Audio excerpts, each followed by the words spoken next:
and welcome back to my channel Fly High with Priya. I am Priya and in this video I'll be discussing some more idioms. But before starting my video, I would like to request you that please do subscribe my channel if you haven't subscribed, and if you like the video, please give thumbs up, but please click on thumbs up button. Now let's get started, and our first and foremost idiom is a wild goose. A wild goose.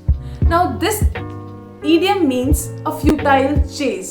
मतलब हमने कुछ कोशिश की but उसका कोई conclusion या उसका कुछ बेनिफिट नहीं हुआ, तो उस time we will use the idiom a wild goose. Now I tried a lot, means अगर कोई ट्राई कर रहा है अपना वेट लूज करने का बट कुछ बेनिफिट नहीं हुआ, तो you can say that oh god I tried a lot to decrease my weight या to lose my weight but it turned out to be a wild goose chase. मतलब मैं successful नहीं रही उसमें.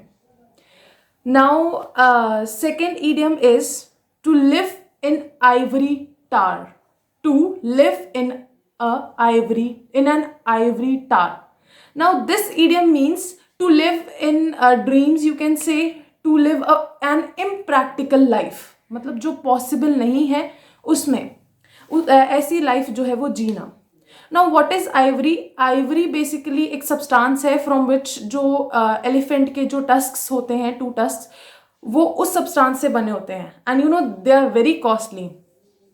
So to live in an ivory tower का मतलब भी यही है कि इम्प्रैक्टिकल लाइफ जी रहे हैं, बहुत ही रिच लाइफ जी रहे हैं जो हम अफोर्ड भी नहीं कर सकते, है ना. तो हमें अगर ये चीज़ एक्सप्रेस करनी है तो ये कह सकते हैं कि please stop living in an ivory tower या stop living in ivory towers. You should face reality and live a practical life, है ना. So this was our second idiom, and the third idiom is to pull one's leg. To pull one's leg.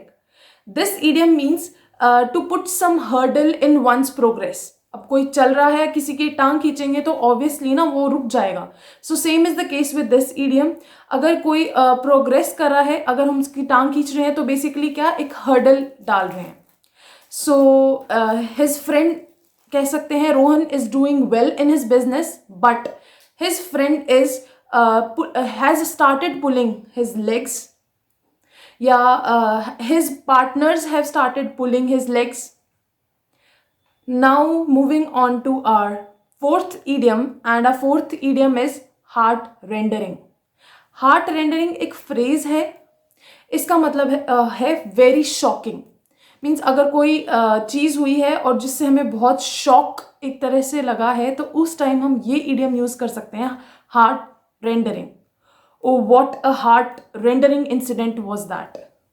That incident was a heart rendering incident, है ना. So this is how you can use heart rendering phrase. Now moving on to our fifth idiom, and our fifth idiom is to take bull by its horns. To take bull by horns भी कह सकते हैं. इसका मतलब है कि जब कोई डिफ़िकल्ट सिचुएशन आती है देन हम बोल्डली एक्ट कर रहे हैं. मान लो कोई बोल्डली एक्ट कर रहा है, तो to act boldly in difficult situations. Neha took the bull by horns, ये इसका एग्जाम्पल हो सकता है. Now moving on to our sixth idiom, and the sixth idiom is to cast the pearls before a swine. To cast the pearls before a swine. Swine क्या होता है? सुअर, pig. सो इसका मतलब क्या है कि टू टॉक वाइजली बिफोर फूल्स. जैसे हम कहते हैं हिंदी में भैंस के आगे बीन बजाना, वैसे ही है to cast pearls before a swine. So अगर ऐसा कुछ है कि हम कोई बेवकूफ़ों के आगे वाइज बातें कर रहे हैं, तो हम उस सिचुएशन में इस इडियम को यूज़ कर सकते हैं. O please don't cast pearls before swines, है ना. Now the last idiom is to break the ice. To break the ice. Now this idiom means to start conversation.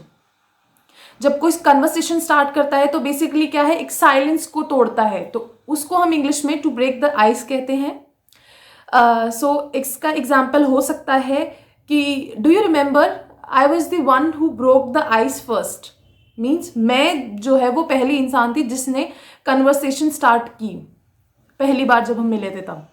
So these were the 7 idioms. I hope they are very much clear to you. Thank you for watching. Please do subscribe and like my videos. Thank you.